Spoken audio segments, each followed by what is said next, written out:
மகளிருக்கு மாதம் 1000 ரூபாய் உரிமை தொகை சொன்னோம்.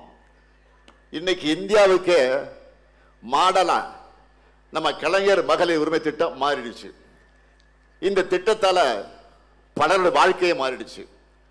செல்வி என்ற சகோதரி ஒரு பேட்டி கொடுத்துருக்காங்க, நீங்களும் பார்த்துருப்பீங்க, நானும் பார்த்தேன். கணவரை இழந்துட்டாங்க, 2 பெண் பிள்ளைகள், வீட்டு வேலைக்கு போய் குடும்பத்தை காப்பாத்துறாங்க. தினமும் ஒரு வீட்டை சுத்தம் பண்ணி பாத்திரங்கள் எல்லாம் கழுவி வைக்கணும்னா அது குறைஞ்சது 1 மணி நேரம் 2 மணி நேரம் ஆகிடும். இப்படி நிறைய வீடுகளுக்கு போய் வேலையை பார்க்கணும், உடம்பெல்லாம் வலிக்கும்.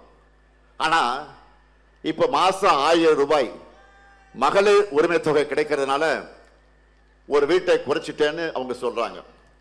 வெறும் 1000 ரூபாய் இதை வச்சு என்ன பண்ண முடியும்னு கேட்டாங்களா?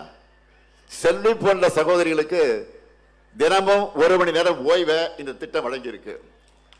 இனி அந்த மகளிர் உரிமை தொகை மாசம் 1000 அல்ல 2000 ரூபாயாக அதிகப்படுத்தி வழங்கப்படும்.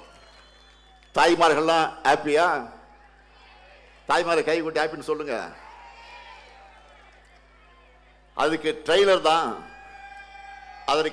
தான் கோடைக்கால சிறப்பு நிதி.